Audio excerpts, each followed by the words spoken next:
all my UGC NET aspirants of Professor Academy. So, இன்னைக்கு செஷன்ல நம்ம என்ன பார்க்க போறோம்னா the most important software engineering questions. அதாவது previous year UGC NET question paperலயே ரொம்ப ரிப்பீட்டடா ஆஃபனா கேட்ட டாப் ஒரு 20 சாஃப்ட்வேர் இன்ஜினியரிங் கொஸ்டின்ஸ் தான் நம்ம பார்க்க போறோம். ஸோ இந்த மாதிரி ரிப்பீட்டட் கொஸ்டின்ஸ் நம்ம பார்க்கறதுனால என்ன இம்பார்ட்டன்ஸ்னா, you can also make use of revising your concepts that you learned under software engineering. ஒரு கொஸ்டின்லயுமே ஒரு கான்செப்ட் இருக்கும். ஸோ அந்த ஒரு கான்செப்டையுமே நீங்க ரிவைஸ் பண்ண மாதிரியும் உங்களுக்கு ஒரு எக்ஸ்போஷர் கிடைக்கும். ஓகேவா? ஸோ இன்னைக்கு நம்ம 2 செஷனா நம்ம அதை டிவைட் பண்ணியிருக்கோம். ஸோ ஃபர்ஸ்ட் செஷன் பார்ட் 1ல will be handling 10 questions.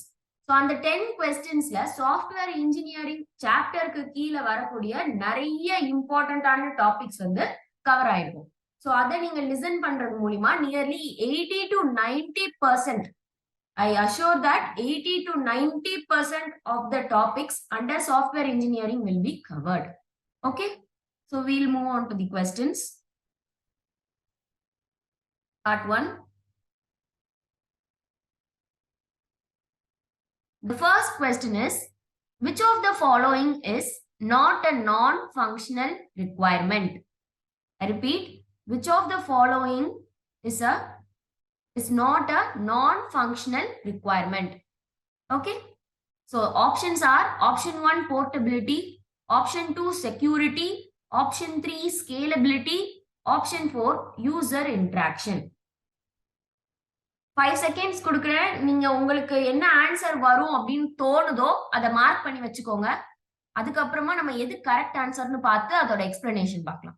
5 seconds. Okay, we'll check the answer now. The answer is option 4 user interaction. ஓகேவா? ஸோ ஃபர்ஸ்ட் இந்த ஆன்சர் எதனால வந்தது அப்படின்னு ரீசன் பார்க்கறதுக்கு முன்னாடி ஒரு ஆப்ஷன் என்னன்னு நம்ம அண்டர்ஸ்டாண்ட் பண்ணிக்கணும். எப்பவுமே ஒரு கொஸ்டின் பேப்பர்ல ஒரு கொஸ்டின் கொடுத்துருக்காங்க அப்படின்னா ஃபர்ஸ்ட் அந்த கொஸ்டினை நல்லா ஒரு 2 டைம் ரீட் பண்ணி அண்டர்ஸ்டாண்ட் பண்ணிக்கோங்க. நெக்ஸ்ட் நம்ம என்ன பண்ண போறோம்னாக்கா அதுல கொடுத்துருக்க ஆப்ஷனோட அண்டர்ஸ்டாண்டிங்க நம்ம எடுத்துக்க போறோம். அப்போ இதுனா என்ன, இந்த ஆப்ஷன்னா என்ன, இந்த ஆப்ஷன்னா என்ன அப்படின்னு தெரியறப்போ உங்களுக்கு ஈஸியா இருக்கும் ஆன்சர் என்ன அப்படின்னு கண்டுபிடிக்கிறதுக்கு. ஸோ ஆப்ஷன் 1 என்ன கொடுத்திருந்தாங்க? Portability. So what is portability? Portability refers to the ability of software to be transformed or transferred from one environment to another. அதாவது இப்போ ஒரு சாஃப்ட்வேர் இருக்கு. ஸோ இப்போ நான் அதை என்னோட சிஸ்டம்ல ஏத்திக்கிறேன்.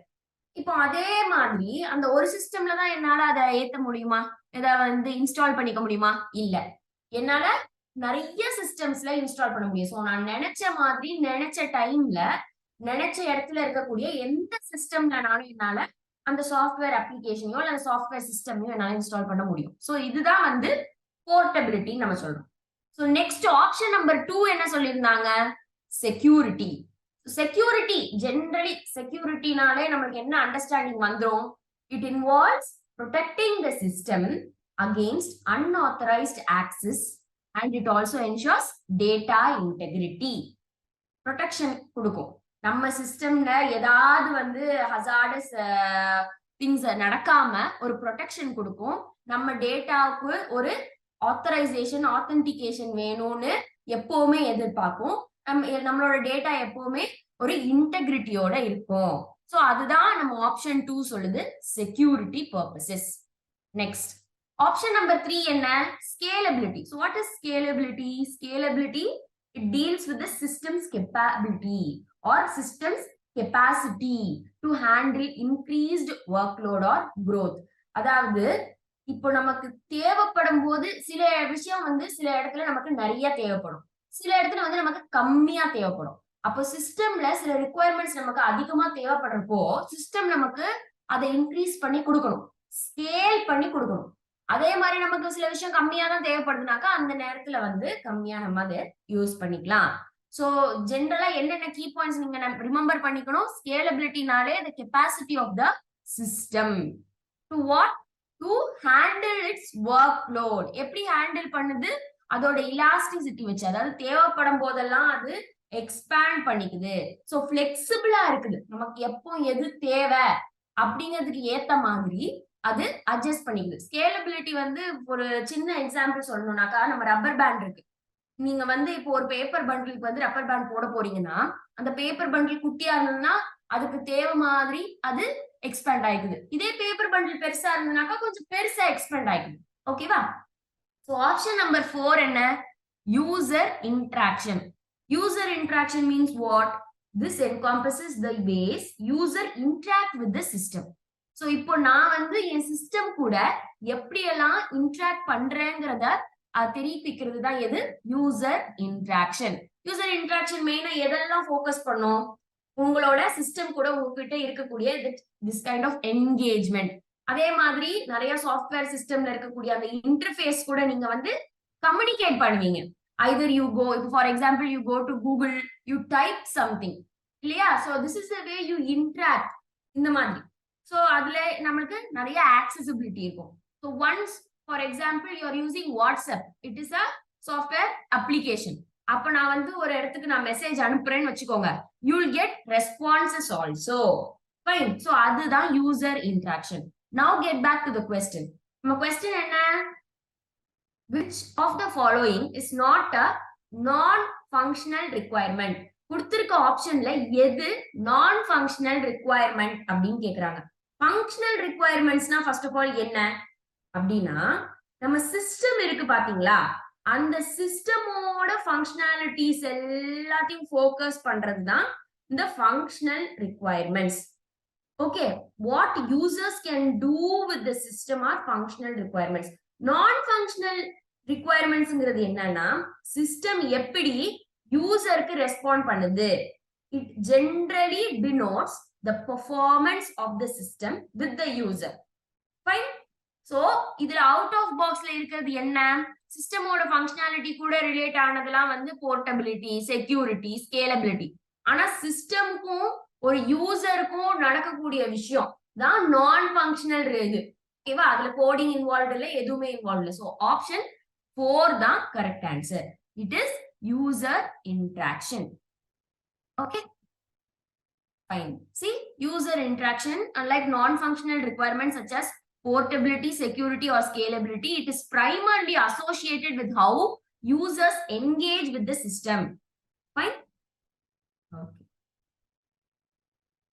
Next question. COCOMO stands for, very important. இந்த மாதிரி நிறைய acronyms கேட்பாங்க. When it comes to software engineering, acronyms and abbreviations play a very important role. Fine. So second question என்ன? COCOMO stands for, option 1, consumed cost model. Option 2, constructive cost model. Option 3, common control model. Option 4, composition cost model. I'll give you 5 seconds. உங்களோட answer என்னவோ நீங்க என்ன நினைக்கிறீங்களோ note பண்ணி வச்சுக்கோங்க. We'll check the answer now.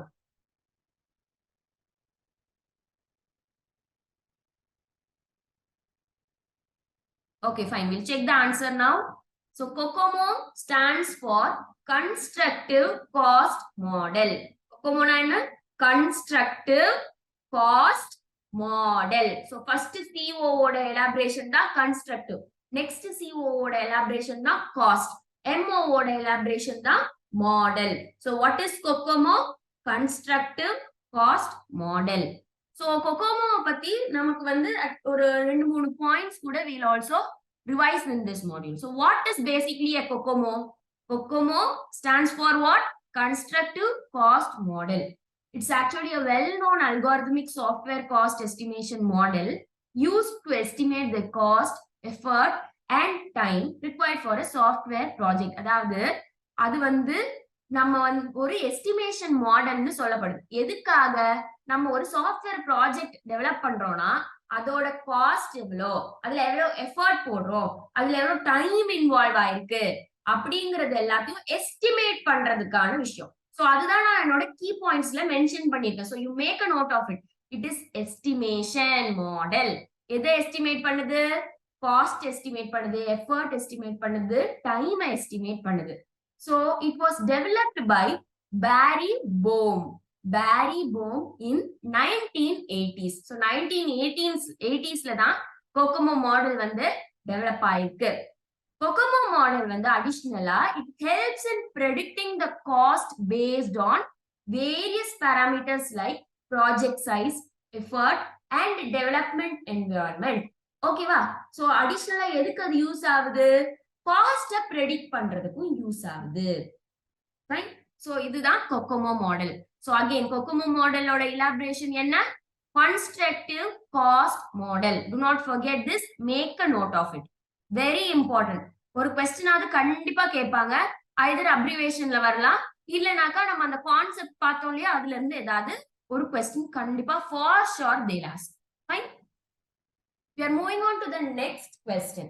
Question number 3. What is question number 3? Modifying the software to match change in the ever-changing environment is called as. I repeat, modifying the software to match change in the ever-changing environment is called as.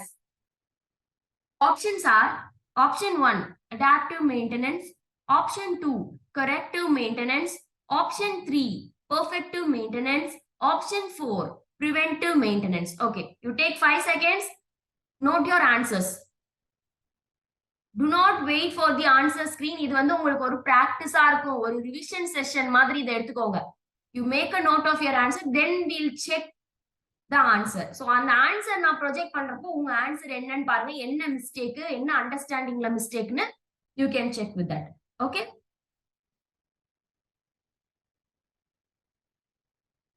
Fine. We'll check the answer. So the answer is adaptive maintenance. So adaptive maintenance இதுக்கு ஆன்சர்னு சொல்றோம். எதனால adaptive maintenanceனு பார்க்கிறதுக்கு முன்னாடி as usual ஒரு maintenance பத்தியும் நம்ம ஒரு recall எடுத்துக்கணும்.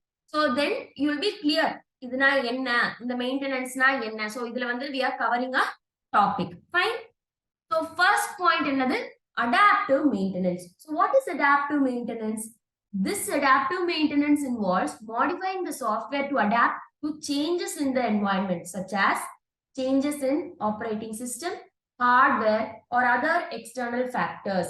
Easy. நீங்க அந்த term வச்சே எடுத்துக்கலாம். Adaptive maintenanceனா என்ன? அதாவது உங்க சாஃப்ட்வேர்ல நடக்கக்கூடிய இல்ல சாஃப்ட்வேர்ல நீங்க மாடிஃபை பண்ணக்கூடிய சில சேஞ்சஸ்க்கு அடாப்ட் ஆயிக்கிறது. such as என்ன, ஆப்ரேட்டிங் சிஸ்டம்ல ஏதாவது சேஞ்ச் ஆச்சுனாக்கா உங்க சாஃப்ட்வேர் வந்து அதுக்கு ஏத்த மாதிரி அடாப்ட் ஆயிக்கணும். ஹார்ட்வேர்ல ஏதாவது சேஞ்சஸ் ஆச்சுனாக்காலும் உங்களோட உங்க சாஃப்ட்வேர் வந்து அதுக்கு ஏத்த மாதிரி அடாப்ட் பண்ணிக்கணும். இல்லைன்னா எக்ஸ்டர்னல் ஃபேக்டர்ஸ்னால ஏதாவது ஆச்சுனாலும் your software should adapt to it. அந்த மாதிரி you should create a maintenance. That is nothing but the adaptive maintenance. Okay. So option number 2 என்ன? Corrective maintenance. Corrective maintenance is what? This refers to fixing errors or defects found in the software after it has been deployed. அதாவது உங்க சாஃப்ட்வேரை நம்ம deploy பண்ணிடுறோம். ஒரு software system இல்லைன்னா ஒரு software அப்ளிகேஷனை நம்ம டிப்ளாய் பண்ணதுக்கு அப்புறமா நம்ம அதுல ஏதாவது எரர் இருக்கா, பக்ஸ் இருக்கா அப்படின்னு பார்த்து நம்ம ஃபிக்ஸ் பண்றதுதான் இந்த மெயின்டெனன்ஸ். ஓகே, ஏதாவது ரிப்பேரிங் ஒர்க்ஸ் இருக்கும், நம்ம கண்டுபிடிக்க முடியும் இதுல இது எரரா இருக்கு, இதுல இது பக் இருக்கு, இந்த டிஃபெக்ட் இருக்கு. சோ அதெல்லாம் கண்டுபிடிச்சு நம்ம அதை ரிப்பேர் பண்ணி ஃபிக்ஸ் பண்ணுவோம். அதுதான் என்ன? corrective maintenance. We are correcting something. Correcting what? We are correcting the errors. Fine. So the next option is perfective maintenance. Perfective maintenance na enna? Perfective maintenance is nothing but it involves enhancing or improving the software's functionality, performance or maintainability without changing its basic functionalities. அதாவது perfective maintenanceனாக்கா ஏற்கனவே ஒரு software இருக்கு, நம்ம என்ன பண்ண போறோம்னா அந்த சாஃப்ட்வேரோட functionality, அதோட பெர்ஃபார்மன்ஸ், அதை நம்ம மெயின்டைன் பண்றப்போ அதை இன்னும் கொஞ்சம் நம்ம என்ஹான்ஸ் பண்ண போறோம், அதாவது இம்ப்ரூவ்மெண்ட் பண்ண போறோம். ஆப்டிமைஸ்டா நம்ம அந்த சாஃப்ட்வேரை இன்னும் கொஞ்சம் ரீடிஃபைன் பண்ணி ஆக்க போறோம், எஃபிஷியன்டா ஆக்க போறோம். எப்படி ரிசல்ட்ஸ் வந்து நமக்கு எஃபிஷியன்டா கிடைக்கும் அது மாதிரி நம்ம அந்த சாஃப்ட்வேரை மாத்த போறோம். ஆனா அந்த சாஃப்ட்வேர்ல நம்ம இப்படி என்ஹான்ஸ்மெண்ட் இம்ப்ரூவைசேஷன்லாம் பண்றப்போ அந்த சாஃப்ட்வேரோட ஒரிஜினாலிட்டி போவாது. For example you take your WhatsApp application. இப்போ வந்து அதுல நமக்கு புதுசா நிறைய அப்டேட்ஸ் வருது. பட் ஜென்ரலா வாட்ஸ்அப்போட ஃபங்க்ஷனாலிட்டி என்ன? You can share messages. அதாவது ஒரு இடத்துல இருந்து இன்னொரு இடத்துல இருக்கக்கூடிய பர்சனுக்கு நீங்க மெசேஜ் சென்ட் பண்ணலாம், பிக்சர் சென்ட் பண்ணலாம், you can make video call, you can chat with them, you can make voice call, இந்த மாதிரி. ஆனா புதுசா வாட்ஸ்அப்ல நிறைய அப்டேட்ஸ் வந்துட்டே தான் இருக்கு. ஆனா அதோட பேசிக் ஃபங்க்ஷனாலிட்டியான மெசேஜ் சென்டிங்கோ வீடியோ காலிங்கோ மாறல. அதுக்கு பதிலா ஃபர்ஸ்ட் ஸ்டார்டிங்ல எல்லாம் வாட்ஸ்அப்ல வெறும் 4 மெம்பர்ஸ் தான் வீடியோ கால் பண்ண முடியும். பட் இப்போ நம்மளால நியர்லி 8 மெம்பர்ஸ் வரைக்கும் நம்ம வீடியோ கால் பண்றோம். குரூப் சாட்டிங் ஆப்ஷன் இருக்கு. ஓகேவா? சோ பேஸ்மெண்ட் வந்து அப்படியே தான் இருக்கும். ஒரிஜினல் ஃபங்க்ஷனாலிட்டி நம்ம டிஸ்டர்ப் பண்ணாம அந்த ஒரிஜினல் ஃபங்க்ஷனாலிட்டிக்கு இன்னும் அழகு சேர்க்க மேம்படுத்துறதுக்காக நம்ம சில இம்ப்ரூவ்மெண்ட்டும் என்ஹான்ஸ்மெண்ட்டும் பண்ணுவோம். அதுதான் என்ன? பெர்ஃபெக்டிவ் மெயின்டெனன்ஸ். ஆப்ஷன் 4 என்ன? Option 4 is preventive maintenance. What is preventive maintenance? It focuses on making modifications to prevent potential future issues or to improve future maintainability. Preventive நாலே future. அந்த கீவேர்ட் ஞாபகம் வச்சுக்கோங்க. Preventive நாலே future. ஃபியூச்சர்ல எந்த ஒரு இஷ்யூமே வராம அவாய்ட் பண்றதுதான் இந்த பிரிவென்டிவ் மெயின்டெனன்ஸ். முதல்லயே என்னென்ன மாடிஃபிகேஷன் வேணுமோ, என்னென்ன பண்ணணுமோ அதெல்லாம் பண்ணி வச்சிரும். ஸோ ஃபியூச்சர்ல நமக்கு எந்த விதத்திலயுமே அஃபெக்ட் ஆகாத மாதிரி அது மெயின்டைன் பண்ணிக்கும். ஃபார் எக்ஸாம்பிள் இப்போ நம்ம யூஜிசி நெட் எக்ஸாம் எழுத போறோம். அதுக்கு நம்ம பிரிவென்டிவ் மெயின்டெனன்ஸா என்ன பண்றோம்? நம்ம என்னெல்லாம் படிச்சோமோ அதை நம்ம ரிவைஸ் பண்றோம். ஸோ இந்த மாதிரி ரிப்பீட்டட் கொஸ்டின் வீடியோ பாக்குறதுனால நம்ம அட்வான்டேஜ் என்ன? You revise everything. உங்க ஐடியா, உங்களோட கான்செப்ட்ஸ்ல நீங்க ஸ்ட்ராங் ஆவறீங்க. எதனால? ஃபியூச்சர்ல நமக்கு, அதாவது நம்ம எக்ஸாம் எழுதுறப்போ நமக்கு ஒரு கான்ஃபிடன்ஸ் கெயின் பண்றதுக்கு, எந்த ஒரு இஷ்யூவோ டென்ஷனோ அண்டர்ஸ்டாண்டிங்கோ இல்லாம போயிடக்கூடாதுன்னு you are taking some prevention. அதே மாதிரிதான் preventive maintenance. Now we'll get back to the question. Question என்ன சொல்லியிருந்தது? Modifying the software to make change in the ever changing environment, to match the change in the ever changing environment. அதாவது என்வாயர்மெண்ட்ல நடக்கக்கூடிய சேஞ்சஸ்க்கும் adapt பண்ணிக்கும், மாத்திக்கும் தண்ணியே அப்படின்னு கேக்குறாங்க. என்ன software அது அப்போ? Adaptive maintenance. Okay, clear? Fine. So we are moving on to the next question. Question number 4. Okay. What is question number 4? For a function of two variable, boundary value analysis yields. I repeat, for a function of two variable, boundary value analysis yields. Option 1, 4n plus 3 test cases. Option 2, 4n plus 1 test cases. Option 3, n plus 4 test cases. Option 4, 2n plus 4 test cases. Okay, 5 seconds time எடுத்துக்கோங்க. உங்க answer note பண்ணுங்க. we'll check the answer now. Okay, we'll check the answer now. Answer is option 2, 4n plus 1 test cases. Okay, எதனால இந்த ஆன்சர்னு பார்க்கலாம். So எதனால இந்த answer வந்திருக்குன்னா, you have 4 boundary values. One is, ஸ்கிரீன்ல பாருங்க, நான் அதை வந்து ஹைலைட் பண்ணியிருக்கேன். Okay, so the minimum, maximum அது கூட சேர்ந்து இருக்கிற மீதி 2 வேல்யூஸும். சோ இதுக்கு நம்ம என்ன கன்சிடர் பண்றோம்னாக்கா, 4 values, 4 values considering n variables, we multiply the number of cases for one variable. அதாவது நமக்கு 4 கேஸ் இருக்கு, 4 பவுண்டரி வேல்யூ இருக்கு. சோ n வேரியபிள் நம்ம அதை கன்சிடர் பண்றதுனால 4 into n பண்ணி வச்சுக்கிறோம். So 4 into n is nothing but 4n. அதே மாதிரி we are adding an extra test case. எதுக்கு? For all the minimum values. எதனாலனா அது பவுண்டரி கேஸா இருக்கிறதுனால. ஓகேவா? அத ஒரு கான்ஸ்டன்ட் வேல்யூ 1 ஆல நம்ம ஆட் பண்றோம். So that is nothing but 4n plus 1. இந்த கால்குலேஷன் பார்ட்ல உங்க அண்டர்ஸ்டாண்டிங்காக தான். So எக்ஸாம் டைம்ல வந்து எக்ஸாம் क्वेश्चन பேப்பர்ல டக்குன்னு for a function of two variable boundary value analysis yields அப்படின்னு கேட்டாங்கன்னா உங்களுக்கு டக்குன்னு என்ன ஞாபகம் வரணும்? 4n plus 1 தான். ஏன்னா 4 கேஸ் இருக்கு. வேரியபிள் வந்து 2னா மினிமம் மேக்ஸிமம்னா 4 கேஸ் நமக்கு வருதுன்னு வச்சுக்கோங்க. அப்ப என்னது 4n. நம்ம அது கூட என்ன பண்றோம்? ஒரு கான்ஸ்டன்ட் வேல்யூ 1 ஆட் பண்றோம். இத நீங்க பக்காவா ரிமெம்பர் பண்ணிக்கணும். ஓகே. பவுண்டரி வேல்யூ அனாலிசிஸ்னா என்ன? நம்ம क्वेश्चनல கொடுத்திருந்தாங்க. பவுண்டரி வேல்யூ அனாலிசிஸ்னா என்ன? Boundary value analysis involves testing the boundaries or extremes of input ranges for variables. Okay. ஒரு செட் அது என்னதுனாக்கா பவுண்டரி வேல்யூ அனாலிசிஸ்ன்றது ஒரு டெஸ்டிங். என்ன டெஸ்டிங்? என்ன டெஸ்ட் பண்ணுது அது? பவுண்டரிஸையும் எக்ஸ்ட்ரீம்ஸையும் ஒரு இன்புட் செட் ஆஃப் ரேஞ்சஸ் இருக்கும்ல, ஒரு இன்புட் ரேஞ்ச் இருக்கும்ல ஒரு வேரியபிளுக்கு, அத வச்சு டெஸ்ட் பண்ணுது. ஓகேவா? சோ ஆன்சர் என்ன? Option 2 4n plus 1 test cases. We are moving on to the next question. Question number 5. How do you create agile process to manage unpredictability? I repeat, how do you create agile processes to manage unpredictability? Option A, என்ன கொடுத்திருக்காங்க? Requirements gathering must be conducted very carefully.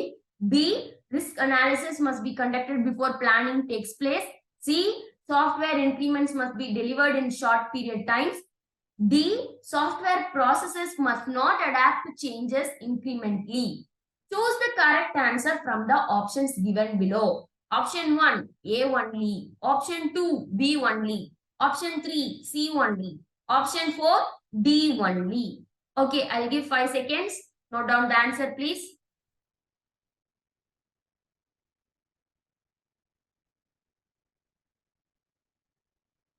Fine. We'll check the answer now. So the answer is option 3. C only. C என்ன state பண்ணுது? Software increments must be delivered in short time periods. ஓகேவா? So அஜைல்ங்கிற இந்த கான்செப்ட்ங்கிறது ரொம்ப ரொம்ப ரொம்ப ரொம்ப ரொம்ப இம்பார்ட்டன்டான topic. When it comes to software engineering, agile methodology, agile process பத்தி கேட்காத question paper இருக்காது. At least you will have one question from this. So agileங்கிறது என்ன? It is a SDLC model wherein you can develop a software application or a system. எப்படி? அது இன்கிரிமெண்டலா இருக்கும், ஐட்ரேட்டிவா இருக்கும், சின்ன சின்ன சைக்கிள்ஸ் வச்சு உடனே ஃபீட்பேக் கலெக்ட் பண்ணி அதுக்கு ஏத்த மாதிரி சேஞ்சஸ் பண்ணிட்டே வந்து ப்ராசஸ கம்ப்ளீட் பண்ணிடும். ஓகேவா? சோ நம்ம क्वेश्चनல என்ன கேக்குறாங்க? அஜைல் ப்ராசஸஸ்ல எப்படி வந்து நீங்க அன்பிரெடிக்டபிலிட்டிய மேனேஜ் பண்றீங்க? எப்படி நீங்க ஒரு அஜைல் ப்ராசஸ கிரியேட் பண்ணுவீங்க இந்த அன்பிரெடிக்டபிலிட்டிய மேனேஜ் பண்றதுக்குன்னு கேக்குறாங்க. So as I said already, agile process na enna? It is iteratively delivering something. ஒரு சாஃப்ட்வேர் இருக்குனாக்கா அதுக்கு தேவையான விஷயத்தை எல்லாமே ஐட்ரேட்டிவா டெலிவர் பண்ணும். ஐட்ரேட்டிவ்னா என்ன?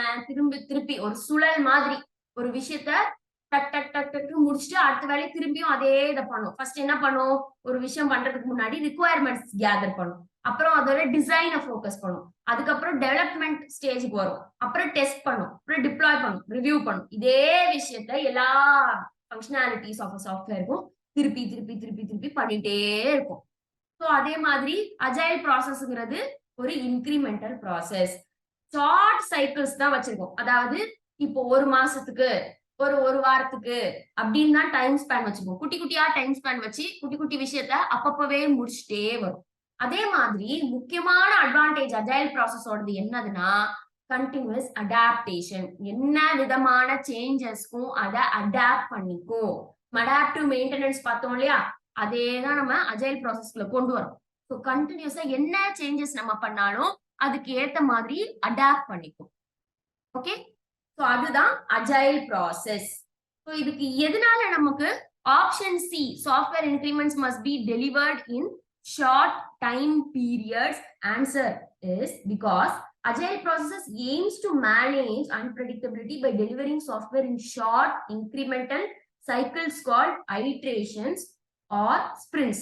So this allows for frequent adaptation to changes and feedback incorporation throughout the development process. நம்ம எதனால வந்து option C software increments must be delivered in short time periods தான் அஜைல் ப்ராசஸஸ்ல அன்பிரெடிக்டபிலிட்டியை மேனேஜ் பண்றதுக்கு ஹெல்ப் பண்ணுதுன்னு சொல்றோம்னா, சடனா இப்போ வந்து நான் ஒரு வீடு கட்டிட்டு இருக்கேன்னு வச்சுக்கோங்க. நான் அதுக்கு வந்து பேஸ்மெண்ட் போட்டுட்டேன். அதுக்கப்புறம் நான் எந்த ஒரு என்னோட யூசர் கிட்டயோ இல்ல யார்கிட்டயுமே எதுவுமே கன்சல்ட் பண்ணல, எதுவுமே பார்க்காம நான் பாட்டுக்கு முழு வீடுமே கட்டி முடிச்சிட்டேன். ஸோ ஃபைனலா யூசர் வரும்போது என்கிட்ட என்ன சொல்றாங்கன்னா, இதுக்கு பேஸ்மெண்ட்ல வந்து இதை மாத்தணும், இதுக்கு வந்து நடுவுல இருக்கக்கூடிய இந்த தூண்லாம் வச்சிருக்கேன்னா அதுல வந்து எனக்கு இதை மாத்தணும். மாத்த முடியுமா?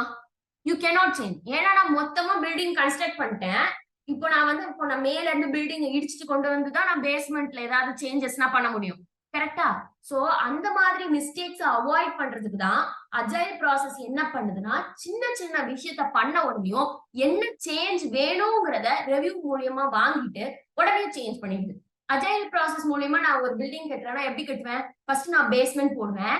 யூசர் கிட்ட இருந்து இல்லைன்னா அந்த வீடு வாங்குறவங்க கிட்ட இருந்து நான் இல்லைன்னா வேற யாராவது டெக்னீஷியன் மூலியமா நான் அதுல பேஸ்மெண்ட்ல ஏதாவது பிரச்சனை இருக்கா, வேற ஏதாவது சேஞ்ச் பண்ணணுமா அப்படிங்கறத செக் பண்ணி சேஞ்ச் பண்ணி அந்த பேஸ்மெண்ட்ல இதுக்கப்புறம் நம்ம சேஞ்சே பண்ணாத மாதிரி பக்காவா மாத்திட்டு தான் அடுத்த ஸ்டெப்க்கு போவேன்.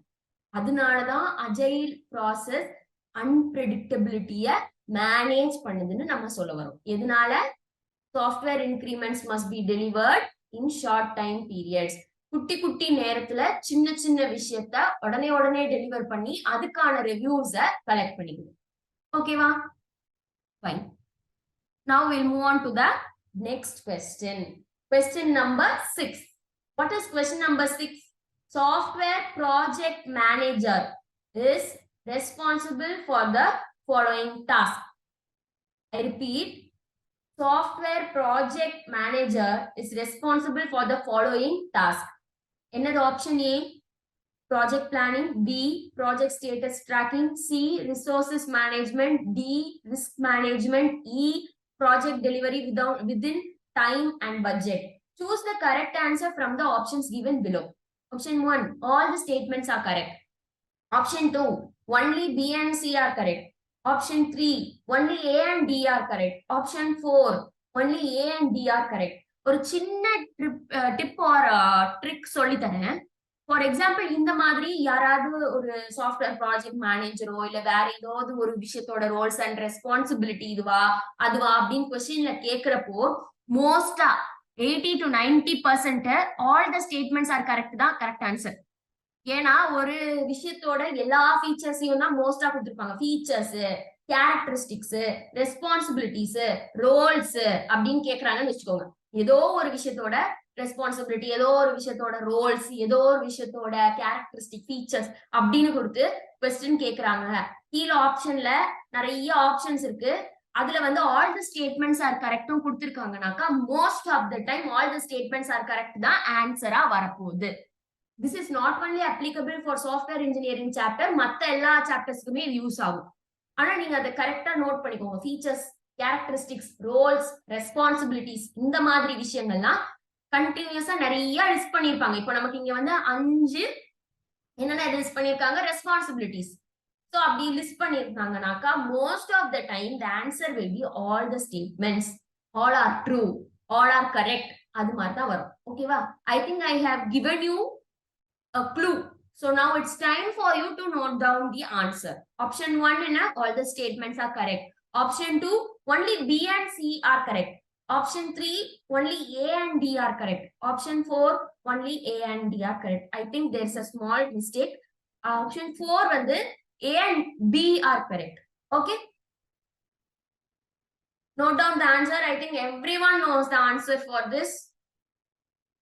Fine. We'll discuss the answer now. Answer is all the statements are correct. நான் சொன்னேன் இல்லையா, இந்த மாதிரி அவங்க ஒரு ரெஸ்பான்சிபிலிட்டியோ ரோலோ கேட்டிருந்தாங்கனாக்கா நீங்க ஒரு வாட்டி செக் பண்ணுங்க ஆப்ஷன்ஸ் எல்லாம் அந்த ரோலுக்கு வந்து சம்மந்தப்பட்டு இருக்காங்க.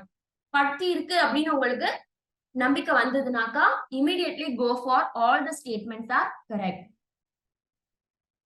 Okay? So we'll see the key responsibility of a software project manager also. ஒரு சாஃப்ட்வேர் ப்ராஜெக்ட் மேனேஜர்ங்கிறவங்க என்ன பண்ணுவாங்க? அந்த என்டையர் ப்ராஜெக்ட் யுமே மேனேஜ் பண்ணுவாங்க. from the beginning to the end. I mean beginning naka planning stage. Note பண்ணிக்கோங்க. Beginning naka planning stage. Ending naka till delivery. Even after delivery அதுல ஏதாவது mistakes இருக்கு, வேற ஏதாவது இருக்குன்னா கூட software project manager வந்து they'll make a note of it. Fine. So who is typically a software project manager is a software project manager typically handles various tasks including project planning, project status tracking, resource management, risk management, and ensuring project delivery within the allocated time and budget. Okay va? நான் இது எல்லாத்தையும் தான் இங்க key points ஆ கொடுத்திருக்கேன். You just remember those key points. Planning to delivery அது நம்ம படிச்சிட்டோம் ஏற்கனவே. நடுவுல என்ன 3 points இருக்கு? Plan பண்ணதுக்கு அப்புறம் you have to keep a tracking. Next, ட்ராக்கிங்னாக்கா என்ன? மானிட்டர் பண்றோம். ப்ராஜெக்ட் வந்து என்ன ஸ்டேஜ்ல இருக்கு, எப்படி போயிட்டு இருக்கு. இப்போ நான் வந்து என் டீம் கிட்ட நான் ஒரு ஒர்க் கொடுத்துருக்கேன்னா அப்படியே இந்த ஒர்க் கொடுத்துட்டு அவங்க முடிச்சிருவாங்கன்னு you will not stay, right? You will go and monitor, எங்க இருக்காங்க, அவங்க எங்க முடிச்சிருக்காங்க, எவ்வளவு இன்னும் இருக்கு அப்படின்னு மானிட்டர் பண்ணுவாங்கல்ல. சோ அதான் ட்ராக்கிங். ஆப்ஷன் 3 என்னது? ரிசோர்சஸ். அதாவது ப்ராஜெக்ட்டுக்கு தேவைப்படக்கூடிய ரிசோர்சஸ் எல்லாம் கரெக்டா எஃபிஷியன்டா மெயின்டைன் ஆகுதா அப்படிங்கறத மேனேஜ் பண்ணுவாங்க. 4வது என்ன? Risk. Identifying and mitigating risk. ஏதாவது ரிஸ்க் இருக்கா, அதை எப்படி திருத்தலாம், அது என்ன பண்ணலாம் அப்படின்னும் மேனேஜ் பண்ணுவாங்க. லாஸ்டா என்ன பண்றாங்க? டெலிவரி பண்றாங்க. டெலிவரி வந்து ஆன் டைம்ல நடக்குதா, அதே மாதிரி டிமாண்ட் பண்ண பட்ஜெட்ல கரெக்டா வருதா அப்படின்னு பாப்பாங்க. இப்போ for example I am going to a cake shop. நான் மார்னிங் போயிட்டு கேக் ஆர்டர் கொடுத்துடுறேன். எனக்கு கேக்ல இதெல்லாம் வேணும்னு சொல்லிடுறேன். இத்தனை டைம்குள்ள எனக்கு வேணும்னு சொல்லிடுறேன். நான் 6 o'clock வந்து கலெக்ட் பண்ணிப்பேன்னு சொல்லிடுறேன். பட்ஜெட் வந்து 500ன்னு சொல்லிடுறேன். நான் ஈவினிங் போறப்போ 6 o'clock கேக் ரெடியா இல்ல. அதே மாதிரி 6:30க்கு தான் ரெடி ஆகுது. நான் அதை வாங்குறேன். அவங்க எனக்கு பட்ஜெட் வந்து 700 சொல்றாங்க. Will you accept it? No. ஏன்? டைம்லயும் இல்ல, நீங்க சொன்ன பட்ஜெட்லயும் இல்ல. சோ எப்பவுமே ஒரு ப்ராஜெக்ட்னு இருக்குதுனாக்கா டெலிவரியில என்னென்னலாம் என்ஷூர் பண்ணணும், டைமுக்கு வருதா, ஆன் பட்ஜெட்ல இருக்குதான்னு பார்க்கணும். So these are the 5 key responsibilities of a software project manager. என்னன்னு? Planning, tracking, resources, risk, delivery. இங்க ஒரு ஷார்ட் ஃபார்ம் கூட வச்சுக்கலாம். PTR²D.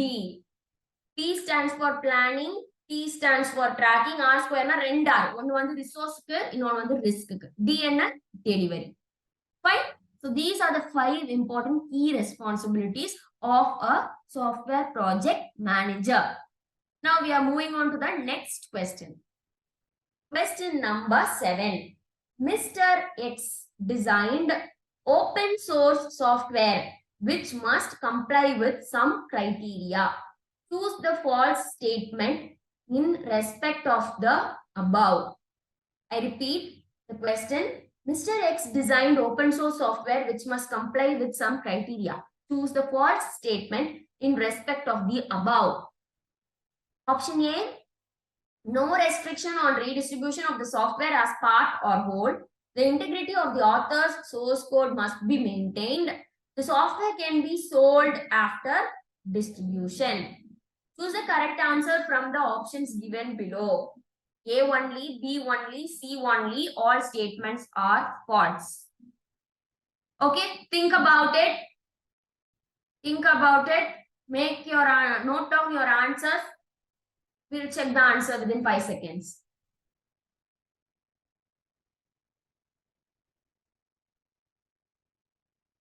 Note பண்ணிட்டீங்களா? Now we'll check the answer. The answer is option 3, C only. What is C? The software can be sold after distribution. Question நல்லா படிங்க. என்ன சொல்றாங்க? false statement தான் கண்டுபிடிக்க சொல்றாங்க. Most of the times நம்ம என்ன mistake பண்ணுவோம்னா true statement கண்டுபிடிச்சுவோம். இல்ல மாத்தி எதையாவது போட்டுவோம். கவனிங்க, questionல என்ன கேட்டிருக்கு? false statement. தப்பு, தவறான ஸ்டேட்மெண்ட் என்ன? மேல கொடுத்திருக்க கிரைட்டீரியாக்கு சம்பந்தப்படாத இல்ல தவறுதலா கொடுத்திருக்க ஸ்டேட்மெண்ட் என்னன்னு உங்களை கண்டுபிடிக்க சொல்றாங்க. கரெக்டா? சோ ஃபர்ஸ்ட் பாயிண்ட் என்ன கொடுத்திருந்தாங்க? No restriction on redistribution of the software. ஆமா, ஓபன் சோர்ஸ் சாஃப்ட்வேர்ங்கிறது ஃபர்ஸ்ட் ஆஃப் ஆல் என்ன? சாஃப்ட்வேர் ஏன் அதை வந்து ஓபன் சோர்ஸ்னு சொல்றோம்? யாருனாலும் எப்பனாலும் எங்கனாலும் யூஸ் பண்ணிக்கலாம். ஃப்ரீ ஆஃப் காஸ்டா இருக்கும், ஃப்ரீயா டிஸ்ட்ரிபியூட் ஆகும். ஓகேவா? ஆனா அதோட சோர்ஸ் கோடு, அதோட ஆத்தென்டிசிட்டி, அதோட ஒரிஜினாலிட்டி அப்படியே தான் மெயின்டைன் ஆக போகுது. ஓகே, சோ ஃபர்ஸ்ட் பாயிண்ட் என்ன? Allows free distribution of software. ஆமா, ஓபன் சோர்ஸ் சாஃப்ட்வேரை ஃப்ரீயா நம்மளால டிஸ்ட்ரிபியூட் பண்ண முடியும். நெக்ஸ்ட் என்ன சொல்றாங்க? It maintains the authenticity and originality of the source code. Yes, அப்ப ஃபர்ஸ்ட் ஸ்டேட்மெண்ட்டும் கரெக்ட், செகண்ட் ஸ்டேட்மெண்ட்டும் correct. And when you come for the third statement, என்ன சொல்லுது?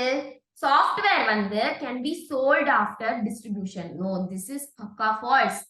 ஏன்னாக்கா அவங்க என்ன சொல்றாங்க, நீங்க வந்து ஃப்ரீ டிஸ்ட்ரிபியூட் தான் பண்ணலாம், ஆனா அதை டிஸ்ட்ரிபியூட் பண்றப்போவே உங்களுக்கு வந்து சில ரெஸ்ட்ரிக்ஷன்ஸ் காமிக்கும். You agree to the terms R conditions ஆன்னு கேட்கும் இல்லையா? எல்லா இதுலயும் கேட்கும்.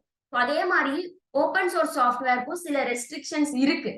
அதாவது நீ டிஸ்ட்ரிபியூட் பண்ணதுக்கு அப்புறம் அதை விற்க முடியாது. யாரோ ஒருத்தங்க கஷ்டப்பட்டு செஞ்ச ஒரு கோட் ஒர்க்க அவங்க வந்து பெரிய மனசோட நமக்கு ஷேர் பண்ணி யூஸ் பண்ணிக்கோங்கன்னு சொல்றதே பெரிய விஷயம். அப்படி நீ டிஸ்ட்ரிபியூட் பண்ணத நீ கொண்டு போய் with பணமாக்கலாமா? No. So false statement என்ன? Option C, the software can be sold after distributionங்கிறது false statement. Okay,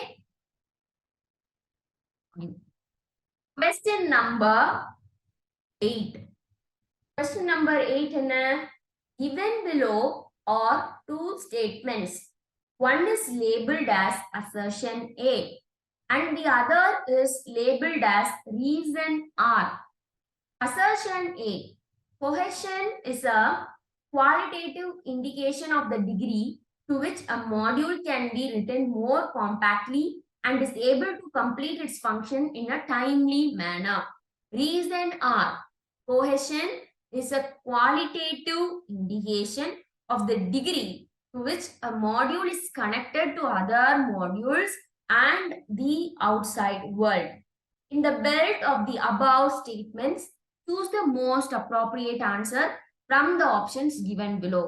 Read it again. இந்த மாதிரி assertion, reason கொடுத்திருந்தாங்கனாக்கா it will be confusing. It will just take 2 or 3 seconds to read a question twice-ல டக்குன்னு இன்னொரு வாட்டி read பண்ணுங்க. அப்பதான் ஒரு deep understanding கிடைக்கும். What is the question? Given below are two statements. One is labeled as assertion A and the other is labeled as reason R. Assertion A states that cohesion is a qualitative indication of the degree to which a module can be written more compactly and is able to complete its function in a timely manner. Reason R: cohesion is a qualitative indication of the degree to which a module is connected to other modules and the outside world. In the belt of the above statements, choose the most appropriate answer from the options given below. Option 1, both A and R are correct and R is the correct explanation of A. Option 2, both A and R are correct, but R is not the correct explanation of A. Option 3, A is correct, but R is not correct. Option 4, A is not correct, but R is correct. So take 5 seconds, note your answers, and now we'll check the answers. 5 seconds.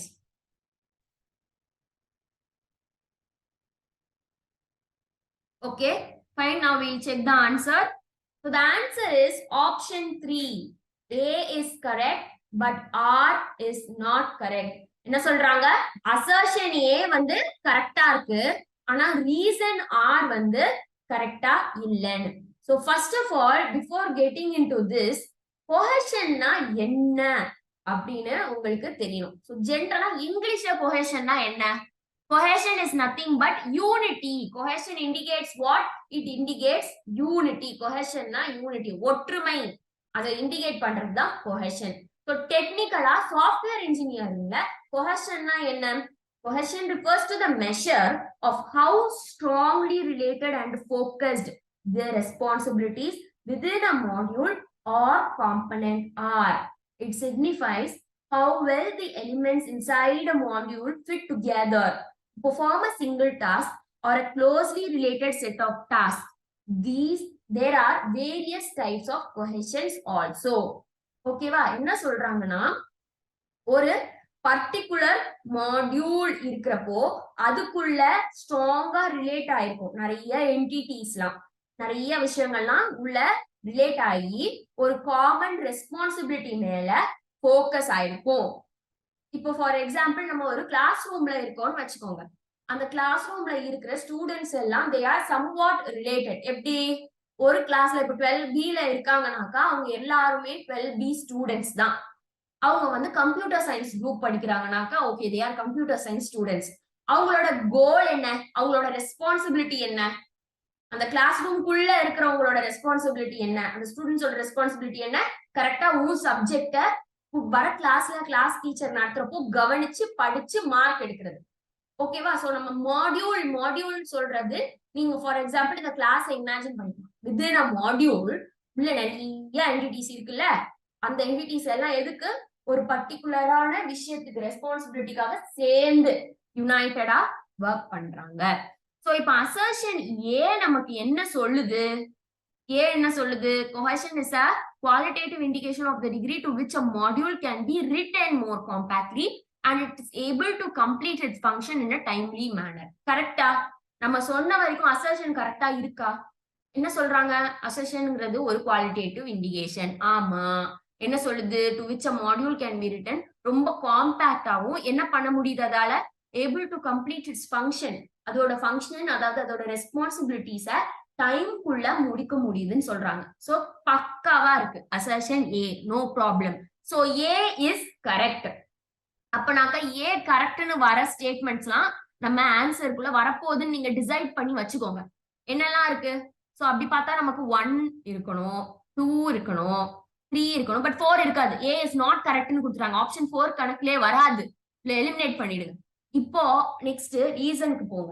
ரீசன்ல என்ன சொல்றாங்க, cohesion is a qualitative indication of the degree to which a module is connected to other module and the outside world. No, ஒரு மாடியூல்குள்ளேயே தான், within a modules but not its external connections. No external connections. அப்ப outside வேர்ல்ட்ல இல்ல அப்படின்னா reason கரெக்டா? ரீசனே மொத்தத்துல தப்பு. அப்பனா என்ன ஆன்சர் வரும், A is correct but R is not correct. Okay va? So that's what I have explained in this slide. Assertion A focuses on the efficiency and the functionality within a module.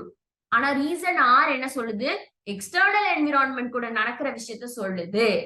Assertion ஏ தான் நம்மளோட software இன்ஜினியரிங்க பொறுத்த வரைக்கும் கரெக்டான எக்ஸ்பிளனேஷனை கொடுக்குது. எப்படி, assertion ஏல என்ன சொல்றாங்க, cohesionங்கிறது ஒரு குவாலிட்டேட்டிவ் இண்டிகேஷன், மாடியூல்ல இட் கேன் பி ரிட்டன், எப்படி காம்பாக்ட் ஆகும், அந்த ஃபங்க்ஷனை டைம்லி மேனர்க்குள்ளேயும் முடிக்க முடியுதுன்னு பாக்குற மாதிரின்னு. ஆனா ரீசன் ஆர் என்ன தப்பு பண்ணிடுது, outside world, external factors, external கனெக்ஷன்ஸுக்கு ஃபோக்கஸ் கொடுக்குது. So it is completely wrong. Fine.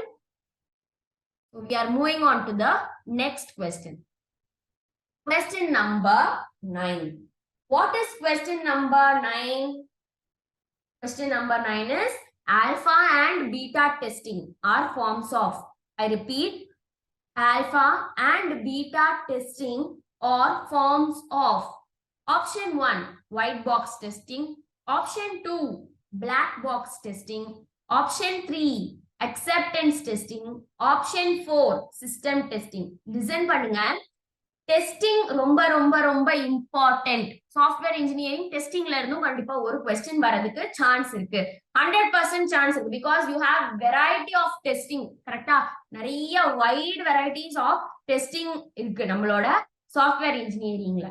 So அந்த டெஸ்டிங்ல வரக்கூடிய எல்லா டெஸ்டிங்க பத்தியும் ஒரு பேசிக் அண்டர்ஸ்டாண்டிங் நீங்க வச்சிருந்தீங்கன்னாக்கா ஈஸியா இந்த கொஸ்டினை நம்மளால டேக்கிள் பண்ண முடியும். இங்க கொஸ்டின் என்ன கேக்குறாங்க, ஆல்பா அண்ட் பீட்டா டெஸ்டிங்கிறது வேற வேற. ஆல்பா டெஸ்டிங் தனியா இருக்கு, பீட்டா டெஸ்டிங் தனியா இருக்கு. இதெல்லாம் எந்த டைப் ஆஃப் டெஸ்டிங்குள்ள வருதுன்னு கேக்குறாங்க. Okay, you think about it. I will give you 5 seconds to note down the answer. Fast. Okay, we'll check the answer now.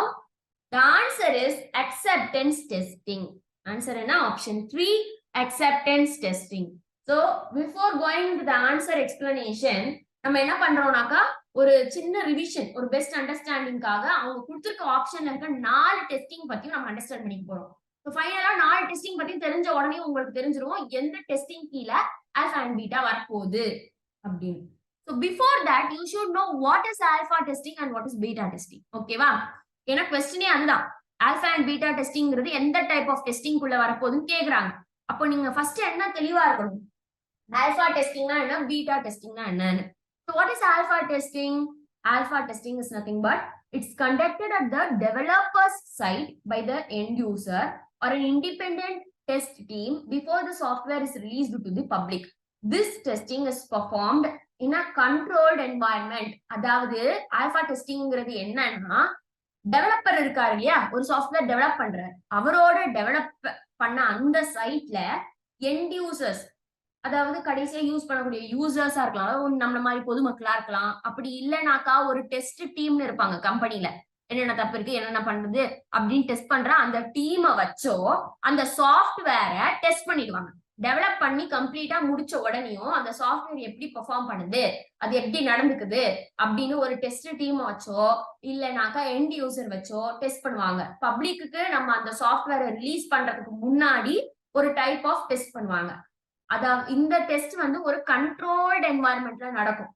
ஓகேவா? ஏன்னா இதை நம்ம இன்னும் லான்ச் பண்ணல, இதை நம்ம டிப்ளாய் பண்ணவே இல்லை, வெளியில விடவே இல்லை அந்த சாஃப்ட்வேர். ஃபார் எக்ஸாம்பிள் வாட்ஸ்அப்லாம் டெவலப் பண்றப்போ வாட்ஸ்அப் டெவலப் பண்ணி முடிச்ச உடனே நமக்குலாம் ரிலீஸ் பண்றதுக்கு முன்னாடி அவங்க என்ன பண்ணிருப்பாங்கன்னா, கரெக்டா வேலை செய்தா அப்படின்னு அவங்களுக்குள்ளேயே செக் பண்ணி பார்த்திருப்பாங்க. கரெக்டா இப்ப நம்மளே ஒரு விஷயம் செய்யறோம்னாக்கா, இப்ப நானே ஒரு சாஃப்ட்வேர் சின்னதா டெவலப் பண்றேன், இல்ல ஒரு மொபைல் அப்ளிகேஷன் டெவலப் பண்றேனாக்கா நான் என்ன பண்ணுவேன், நான் அதை வந்து டெஸ்ட் பண்ணி பார்ப்பேன். கரெக்டா வேலை செய்தா, வேலை செய்யலையா, வேற ஏதாவது சேஞ்ச் பண்ணணுமா, நான் நினைச்ச மாதிரி வந்திருக்குதான்னு ஒரு வாட்டிக்கு 100 வாட்டி நம்ம டெஸ்ட் பண்ணி பார்ப்போம். ஃபார் எக்ஸாம்பிள் இப்ப நான் வந்து குக் பண்றனாலே, ஈவன் இஃப் ஐ பிரியாணி வந்து நான் குக் பண்றேன்னா, நான் குக் பண்ணி முடிச்சிட்டேன் பிரியாணியை, அப்படியே எடுத்துட்டு போய் நான் கொடுப்பேனா? நோ. கண்டிப்பா நம்ம என்ன பண்ணுவோம், டேஸ்ட் பண்ணி பார்ப்போம். எல்லாம் கரெக்டா இருக்கா, நம்ம வீட்டுக்கு கெஸ்ட் வந்திருக்காங்கன்னா நம்ம எல்லாம் டேஸ்ட் பண்ணி பார்த்துட்டு கரெக்டா இல்லைன்னா ஏதாவது வேணும்னு ஆட் பண்ணிட்டு தான் கொடுப்போம். ஸோ அதுதான் ஆல்பா டெஸ்டிங். இனிஷியலா வெளியில அந்த சாஃப்ட்வேர் அப்ளிகேஷனை லான்ச் பண்றதுக்கு முன்னாடி ஒரு கண்ட்ரோல்டு என்வாயர்மெண்ட்ல அந்த எண்ட் யூசர்ஸையும் டெஸ்ட் டீமையும் வச்சு டெஸ்ட் பண்றதுதான் ஆல்பா டெஸ்டிங். நெக்ஸ்ட் பீட்டா டெஸ்டிங்னா என்னன்னா, beta testing is nothing but it occurs at the user's side by the end users in a real environment. It aims to uncover issues that were not found during alpha testing before releasing the software to a wider audience. Sometimes for example beta testing na enna solren, sometimes for example ipo na vandu cook panna biryani enakku taste ah theriyala, correct ah, na cook panna எனக்கு வந்து நான் வந்து காரம் கம்மியா சாப்பிடுற person, உப்பு கம்மியா சாப்பிடுற பர்சன், சோ எனக்கு அது கரெக்டா தெரியலாம். ஆனா நான் அதை எடுத்துட்டு போய் என் கெஸ்ட் கிட்ட கொடுக்குறப்போ அங்க வந்து எல்லா விதமான மக்களும் இருப்பாங்க இல்லையா. ஒருத்தவங்களுக்கு காரம் ரொம்ப பிடிக்கும், ஒருத்தவங்களுக்கு உப்பு கரெக்டா இன்னும் கொஞ்சம் இருக்கலாம்னு தோணும். சோ அதுதான் பீட்டா டெஸ்டிங். பீட்டா டெஸ்டிங் என்ன பண்ணுவோம்னா, மெயினான யூசர் சைட்ல போயிட்டு நான் அந்த சாஃப்ட்வேரை லான்ச் பண்ணதுக்கு அப்புறம் எண்ட் யூசர் இருப்பாங்கல்ல அந்த ரியல் என்வாயர்மெண்ட்ல, அவங்க ஏதாவது இஷ்யூஸ் ஃபேஸ் பண்றாங்களா, இல்ல வேற ஏதாவது பிரச்சனை இருக்கா அப்படின்னு டிடெக்ட் பண்றதுதான் பீட்டா டெஸ்டிங். அதாவது ஆல்பா டெஸ்டிங்ல டெஸ்ட் பண்ணி கண்டுபிடிக்க முடியாத இஷ்யூஸ பீட்டா டெஸ்டிங் ஒரிஜினல் என்வாயர்மெண்ட்ல சாஃப்ட்வேரை லான்ச் பண்ணதுக்கு அப்புறம் கண்டுபிடிச்சி சரி பண்ணி கொடுக்கிறது தான் பீட்டா டெஸ்டிங். ஓகேவா? சோ क्वेश्चனை பொறுத்த வரைக்கும் ஒரு கிளியர் அண்டர்ஸ்டாண்டிங் நமக்கு இப்போ வந்துடுச்சு. இப்போ நம்ம ஆப்ஷன்ஸ் பார்க்கலாம். ஆப்ஷன்ஸ் என்ன? Option number 1. What is option number 1? Option number 1 is white box testing. So what is white box testing? This type of testing involves examining the internal structures or working of a software application. Testers have knowledge of the code and use this information to design the test cases. Alpha and beta testing, however, are not specific to inspecting the internal code, but rather focuses on validating the software's functionality from a user's perspective. அதாவது white box testing internal structure and working of a software application பார்க்கிறது தான். அதுதான் நான் இங்க highlight பண்ணிருக்கேன். ஒரு சாஃப்ட்வேரோட internal structure என்ன, சாஃப்ட்வேரை உருவாக்குறதுக்கு நம்ம அடிப்படையா என்ன உபயோகிக்கிறோம், கோடை யூஸ் பண்றோம், கோடிங். சோ அந்த மாதிரி உள்ள இருக்கக்கூடிய ஸ்ட்ரக்சர், லாஜிக், கோட் அதெல்லாம் பாக்குறது தான் ஒயிட் பாக்ஸ் டெஸ்டிங்கோட வேலை. ஓகேவா? ஆப்ஷன் 2 என்னது? black box testing. What is black box testing? This method focuses on testing the functionality of the software without having detailed knowledge of its internal code structure. என்ன சொல்றாங்க? black box testing என்ன பண்ணுதான்? internal code structure பார்க்காது. அதுக்கு பதிலா அந்த ஃபங்க்ஷனாலிட்டியை பார்க்கும். இது இப்போ ஃபார் எக்ஸாம்பிள் ஒரு ஸ்கிரீன்ல ஒரு டிராப் டவுன் மெனு இருக்குன்னா அதோட ஃபங்க்ஷனாலிட்டி என்ன? அதை கிளிக் பண்ணா கீழே மெனு வரும். இப்போ இந்த மாதிரி இருக்கக்கூடிய சின்ன சின்ன ஃபங்க்ஷனாலிட்டி, அதோட பிஹேவியர், அதோட இன்புட் அவுட்புட், அது எல்லாத்தையும் பார்க்கும். ஒயிட் பாக்ஸ் டெஸ்டிங் இன்டர்னல்னா, பிளாக் பாக்ஸ் டெஸ்டிங் எக்ஸ்டர்னல். உள்ள போடுறோம் நம்ம கோட. எக்ஸ்டர்னல் ஸ்கிரீன்ல நமக்கு தெரியுது, அதோட ஃபங்க்ஷனாலிட்டி என்னன்னு நம்ம பார்க்கிறோம். So white box means internal, black box means external. Remember. Option 3, acceptance testing. Acceptance testing la முக்கியமா ஒரு ஹீரோ இருப்பாங்க. Remember, acceptance testing la hero இருப்பாங்க. ஹீரோ யாரு? நம்ம யூசர் தான். So யூசரை பொறுத்து தான் எல்லாமே இங்க நடக்கும். acceptance testingல யூசரோட விஷயங்கள் எப்படி அவங்களோட ரிக்குவயர்மெண்ட்லாம் சாட்டிஸ்ஃபை ஆயிருக்கு அப்படின்னு பார்ப்பாங்க. அதுக்கப்புறம் அதை வேலிடேட் பண்ணுவாங்க. அப்புறம் ஃபைனல் அவுட்புட்டை வெரிஃபை பண்ணுவாங்க. அப்புறம் யூசரோட அப்ரூவல் கிடைச்ச உடனே okay, everything is fine. So acceptance டெஸ்டிங்கிறது என்ன? It involves the end users or their representatives testing the software to determine if it meets their acceptance criteria before it's released to a wider audience or after it's released to a wider audience. So இப்பவே உங்களுக்கு ஒரு set of idea வந்திருக்கும். நம்ம answer என்ன? Actually answer என்ன பார்த்தோம்? Alpha and பீட்டாங்கிறது acceptance டெஸ்டிங்ல. ஏன்னா ஆல்பா அண்ட் பீட்டாலையும் யூசர் தான் ரொம்ப முக்கியமான ஒரு ஹீரோ. ஸோ அக்செப்டன்ஸ் டெஸ்டிங்லயும் என்ன? யூசர் தான். யூசரோட சாட்டிஸ்பாக்சன், யூசரோட ரிக்வயர்மெண்ட் தான் plays a vital role. So அப்ப என்ன answer? Alpha and beta testing எதுக்குள்ள வரும்? அக்செப்டன்ஸ் டெஸ்டிங்ல வரும். ஒரு அடிஷனல் இன்ஃபர்மேஷனுக்காக ஆப்ஷன் 4 பார்த்துருவோம். சிஸ்டம் டெஸ்டிங்னா என்னன்னு. So what is system testing? System testing, this is a phase of testing where the entire integrated software system is tested as a whole. Alpha and beta testing will not come under this type of testing. அதாவது system டெஸ்டிங்னாக்கா என்னன்னா, ஒரு software சிஸ்டமே மொத்தமா, அதாவது தனித்தனி பகுதிகளா இருந்ததை நம்ம என்ன பண்ணிருப்போம்? இன்டெகிரேட் பண்ணிருப்போம். இந்த இன்டெகிரேட் ஆன சாஃப்ட்வேர் சிஸ்டமே என்டையரா டெஸ்ட் பண்றதுதான் சிஸ்டம் டெஸ்டிங். அதோட ஃபங்க்ஷனாலிட்டி, அதோட இன்டராக்ஷன், அதோட எண்ட் டு எண்ட் யூசேஜ் எப்படி இருக்கு, ஸோ மொத்தமா டெஸ்ட் பண்றதுதான் என்ன? System testing. ஸோ ஒரு கிளியர் அண்டர்ஸ்டாண்டிங் வந்ததா? ஒயிட் பாக்ஸ்னா என்ன? இன்டர்னல் கோட பத்தி பாக்குறது. பிளாக் பாக்ஸ்னா என்ன? எக்ஸ்டர்னல் ஃபங்க்ஷனாலிட்டிஸை பாக்குறது, அதோட பிஹேவியரை பார்க்கணும். அக்செப்டன்ஸ்னா என்ன? மொத்தமா யூசர் தான் அக்செப்டன்ஸ். சிஸ்டம்னாக்கா என்ன? இன்டகிரேட்டடா, என்டையரா சிஸ்டமோட எல்லாத்தையும் பார்க்கறது தான் சிஸ்டம் டெஸ்டிங். ஃபைன். ஸோ இந்த மாதிரி உங்க ஆப்ஷனை பத்தின ஒரு அண்டர்ஸ்டாண்டிங் உங்ககிட்ட இருந்ததுன்னா 2 செகண்ட்ஸ்ல நீங்க டக்குன்னு ஆன்சர் சூஸ் பண்ணிட்டு போயிட்டே இருக்கலாம். Okay, now we'll move on to the next question. That is the last question of this session. Question number 10. What is question number 10? Question number 10 என்ன சொல்லுது? If every requirement can be checked by a cost effective process, then SRS is called. I repeat the question. If every requirement can be checked by a cost effective process, then SRS is called. Option 1, verifiable. Option 2, traceable. Option 3, modifiable. Option 4, complete. Okay, I'll give you 5 seconds. Answers note பண்ணிக்கோங்க. We'll check the answer now.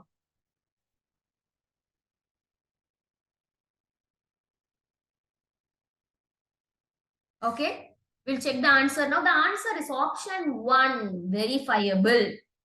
என்ன கேக்குறாங்க? எல்லா ரிக்குவயர்மெண்ட்டுமே ஒரு cost effective ப்ராசஸால check பண்ண முடியுதுன்னா அப்போ அந்த மாதிரி ஒரு SRS நம்ம என்னன்னு சொல்லணும். இப்ப இந்த क्वेश्चनல 2 விஷயங்கள் நீங்க படிக்கலாம். ஃபர்ஸ்ட் SRSனா என்னன்னு தெரியணும்.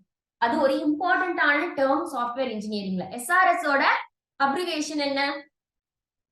What is the abbreviation for SRS? SRS stands for Software Requirements Specification. Note பண்ணிக்கோங்க. we already saw நிறைய abbreviations பார்த்தோம் இல்லையா? இது நோட் பண்ணிக்கோங்க. SRSனா என்ன? software requirements specification. ஓகேவா? சோ சாஃப்ட்வேர் ரிக்வயர்மெண்ட் ஸ்பெசிபிகேஷன் வந்து என்னது? பேசிக்கா சாஃப்ட்வேர் ரிக்வயர்மெண்ட் ஸ்பெசிபிகேஷன்ங்கிறது என்னது? என்னென்ன ரிக்வயர்மெண்ட் இருக்கோ அதை நம்ம வந்து இதுல எஸ்ஆர்எஸ்ல ஸ்பெசிஃபை பண்ணுவோம். அதாவது எதுக்காக நம்ம ஸ்பெசிஃபை பண்றோம்னாக்கா நாளைக்கு நமக்கு வந்து ஒரு கிளாரிட்டி கிடைக்கும், ஒரு கம்ப்ளீட்னஸ் கிடைக்கும். அது ஃபீஸிபிளா இல்லையா அப்படின்னு நமக்கு ஒரு அண்டர்ஸ்டாண்டிங் வரும். டெஸ்டபிலிட்டி பர்பஸ்க்கும் யூஸ் ஆகும். ஓகேவா? சோ ஆன்சர் நம்ம என்ன சொல்றோம்? வெரிஃபையபிள்னு சொல்றோம். ஏன்னா எல்லா ஒரு ரிக்வயர்மெண்ட்டும் டெஸ்டபிளா அப்படின்னு நம்ம என்ன பண்றோம்? வெரிஃபை பண்றோம். நெக்ஸ்ட் என்ன பண்றோம்? ரிக்வயர்மெண்ட்ஸ் வந்து கிளியரா இருக்கா, ஸ்பெசிஃபைடா இருக்கா அப்படின்னு பாக்குறோம். நெக்ஸ்ட் என்ன? அதை நம்ம எப்படி டெஸ்ட் பண்ணலாம், அதை எப்படி செக் பண்ணலாம், எப்படி நம்ம அதை வேலிடேட் பண்ணலாம் அப்படின்னு பாக்குறோம். So in the context of SRS, that is software requirement specification, the term verifiable signifies that each requirement stated within the document can be effectively and efficiently checked or validated. SRS main focus என்ன? Check பண்றது, validate பண்றதுதான். அப்போ அந்த விஷயம் எதுக்கு கீழே வருது நம்ம சூஸ் பண்றோம்? வெரிஃபையபிள். ஏன்? செக் பண்றது, வேலிடேட் பண்றது. இப்போ ஃபார் எக்ஸாம்பிள் நான் வந்து ஒரு காலேஜ் அட்மிஷனுக்காக போறேன். அங்க ஃபர்ஸ்ட் என்ன பண்ணுவாங்க? நான் தானா அப்படின்னு அட்மிஷனுக்கு முன்னாடி வேலிடேட் பண்ணுவாங்க, செக் பண்ணுவாங்க. அதுக்கு என்ன பண்ணுவாங்க? அந்த ப்ராசஸ்க்கே நம்ம ஒண்ணு சொல்லுவோம், வெரிஃபிகேஷன் ஆஃப் யுவர் டாக்குமெண்ட்ஸ் அப்படின்னு ஒரு டே வச்சு அன்னைக்கு ஒண்ணு கூப்பிட்டு அவங்களுக்கு தேவையான உங்களோட ஆதார் கார்டோ இல்ல மத்தது எல்லாத்தையும் வச்சு வேலிடேட் பண்ணுவாங்க. இவங்களா? ஃபார் எக்ஸாம்பிள் ஐம் ஜெரோமி, இவங்க தானா அப்படின்னு செக் பண்ணி வேலிடேட் பண்ணுவாங்க. சோ அந்த ப்ராசஸ்க்கு நம்ம ஜெனரலா என்ன பேர் வைக்கிறோம்? வெரிஃபிகேஷன். சோ இங்கேயோ நீங்க காமனா உங்களுக்கு எஸ்ஆர்எஸ் பத்தி ஒரு அண்டர்ஸ்டாண்டிங்கே இல்லைனாலும் क्वेश्चन வச்சே நீங்க அதுக்கு ஆன்சர் பண்ணிடலாம். ஆன்சர் இஸ் வெரிஃபையபிள் அப்படின்னு பார்த்த உடனேயும் you can easily get it.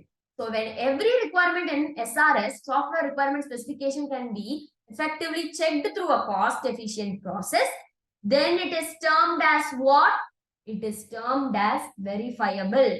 This implies that there are feasible and affordable methods or mechanisms available to verify each requirement stated in SRS, ensuring they can be adequately tested and validated. அதாவது எஸ்ஆர்எஸ்ல mention பண்ணிருக்க ஒரு requirement, ஒரு ஃபங்க்ஷனாலிட்டியும் என்னால validate பண்ண முடியும், check பண்ண முடியும் அப்படின்னு சொல்றது என்னது? வெரிஃபையபிள்ங்கிற அந்த ப்ராசஸ். ஓகே, அதனாலதான் நம்ம என்ன சொல்றோம்? நம்ம எஸ்ஆர்எஸ் வந்து எஸ்ஆர்எஸ் வச்சு செக் பண்றதுனால எஸ்ஆர்எஸ் நம்ம எப்படி கூப்பிடலாம்?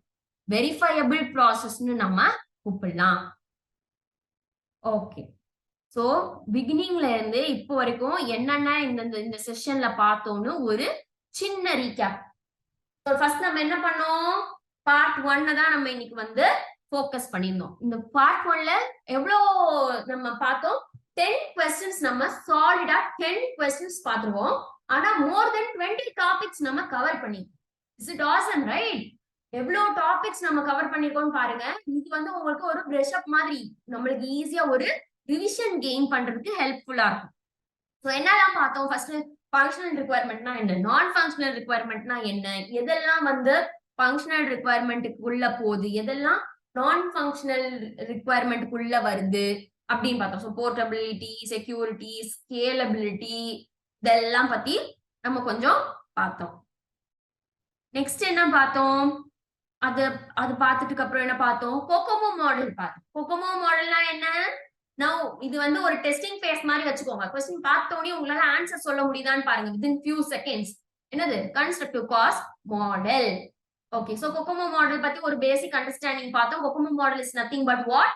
It is an estimation model. Cost, effort, time எல்லாத்தையும் அக்யூரேட்டா அனலைஸ் பண்றதுக்கு ஹெல்ப் பண்ணுதுன்னு பார்த்தோம். நெக்ஸ்ட் ஒரு 4 டிஃபரெண்ட் டைப் ஆஃப் மெயின்டெனன்ஸ் பார்த்தோம். என்னதெல்லாம்? Adaptive, corrective, perfective, preventive. அந்த நேம்ஸ்லயே இருக்கு, அதோட மீனிங் எல்லாமே இருக்கு. அடாப்டிவ்னா சேஞ்சஸ்க்கு வந்து ஒத்துழைக்கும். கரெக்டிவ்னா என்ன? ஏதாவது எரர் இருந்ததுன்னா கரெக்ட் பண்ணும். பெர்ஃபெக்டிவ்னா என்ன? பெர்ஃபெக்ட்டா இருக்கும். அது எப்படி இருக்கிறத விட கொஞ்சம் என்ஹான்ஸ்மெண்ட் பண்ணும், ஆனா ஃபங்க்ஷனாலிட்டியை வந்து லூஸ் பண்ணாது. ப்ரிவென்டிவ்னா என்ன?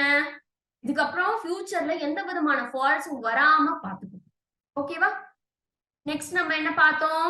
நெக்ஸ்ட் நம்ம வந்து பவுண்டரி வேல்யூ அனாலிசிஸ் சிஸ்டம் பார்த்தோம். அதுக்கு 4 பவுண்டரி வேல்யூஸ் இருக்குன்னு பார்த்தோம். அதை வந்து நம்ம எப்படி டினோட் பண்றோம்? 4n+1 டெஸ்ட் கேசஸ் வச்சு டினோட் பண்றோம்னு பார்த்தோம். நெக்ஸ்ட் அஜைல் ப்ராசஸ் ரொம்ப important. Again I am telling, agile process பத்தி பார்த்தோம். அஜைல் ப்ராசஸ்ங்கிறது என்னது? ஒரு ஐட்ரேட்டிவ் டெலிவரி ப்ராசஸ். அது வந்து இன்கிரிமெண்டல் ரிலீசஸ் கொடுக்கும். அப்படின்னா என்ன? உடனே இப்போ ஒரு மாசத்துக்கு ஒரு மாசம் அது புதுசா ஒரு ஃபங்க்ஷனாலிட்டி இருக்கக்கூடிய அந்த ப்ராஜெக்ட்ல வரக்கூடிய விஷயத்த ரிலீஸ் பண்ணும். எல்லாமே ஷார்ட் சைக்கிள்ஸா தான் இருக்கும். லென்த்தி சைக்கிள்ஸ் இருக்காது. Okay, make a note of it. Next கண்டினியூஸா அடாப்ட் பண்ணணும்னு பார்த்தோம். நெக்ஸ்ட் நம்ம என்ன பார்த்தோம்? ஒரு சாஃப்ட்வேர் ப்ராஜெக்ட் மேனேஜரோட ரெஸ்பான்சிபிலிட்டிஸ் என்னென்னு பார்த்தோம். 5 கீ பாயிண்ட்ஸ் நம்ம பார்த்தோம் இல்லையா? அதுக்கு நான் எப்படி ஞாபகம் வச்சுக்க சொன்னேன்? PTR², D. P na planning, T for tracking, R for resources, R for risk and D for delivery. Next நம்ம என்ன பார்த்திருக்கோம்? சில இது கொடுத்திருந்தாங்க, சில கிரைட்டீரியா கொடுத்திருந்தாங்க ஓபன் சோர்ஸ் சாஃப்ட்வேருக்கு. அதுல எது வந்து ஃபால்ஸ் ஸ்டேட்மெண்ட் பார்த்தோம். சோ இதுல வந்து நம்ம எதை அண்டர்ஸ்டாண்ட் பண்ணோம்? ஓபன் சோர்ஸ் சாஃப்ட்வேர்னா என்டையரா என்ன, அது எதுக்கு எப்படி யூஸ் பண்ணணும் அப்படிங்கிற ஒரு அண்டர்ஸ்டாண்டிங் கெயின் பண்ணும். சோ ஃப்ரீ டிஸ்ட்ரிபியூஷன் ஆத்தென்டிசிட்டி இருந்தாலுமே அதுக்கு சில ரெஸ்ட்ரிக்ஷன்ஸ் இருக்கு. என்ன ரெஸ்ட்ரிக்ஷன் இருக்கு? சேல் ரெஸ்ட்ரிக்ஷன் இருக்கு. Next assertion type of question பார்த்தோம். Assertion and reasoning type of கொஸ்டின்ல என்ன கான்செப்ட் பார்த்தோம்? கோஹெஷன். கோஹெஷன் என்ன சொன்னேன்? யூனிட்டி சொன்னேன். சோ கோஹெஷன் பத்தின ஐடியாலஜிஸ் நம்ம பார்த்தோம். ஒரு மாடியூல்குள்ள எப்படி வந்து என்டிட்டிஸ் ஒர்க் பண்ணுது, எப்படி அதோட ஃபங்க்ஷனாலிட்டிஸை வித்தின் டைம் டெலிவர் பண்ணுதுங்கிற சொல்றதுதான் கோஹெஷன்னு பார்த்தோம். நெக்ஸ்ட் என்ன பார்த்தோம்? ரொம்ப ரொம்ப important testing. First of all டெஸ்டிங்னா என்னன்னு ஒரு கிளியர் ஐடியா உங்களுக்கு இருக்கும் இல்லையா? நம்ம ஒரு ப்ராஜெக்டோ, ஒரு ப்ராசஸோ, இல்ல ஒரு சாஃப்ட்வேர் சிஸ்டமோ, ஒரு சாஃப்ட்வேர் அப்ளிகேஷனோ ரெடி பண்றோம்னா அதோட விஷயங்கள், அதோட ஃபங்க்ஷனாலிட்டிஸ் அது எப்படி இருக்குங்கிறத டெஸ்ட் பண்ணி பார்க்கிறோம், சோதிச்சு பார்க்கிறோம். என்ன பிரச்சனை இருக்குங்கிறத சோதிச்சு பார்க்கிறது தான் டெஸ்டிங். அதுல நம்ம வந்து 4 டைப் ஆஃப் டெஸ்டிங் பார்த்தோம். 4 டைப்பா பார்த்தோம்? No, we understood 6 types. என்னது?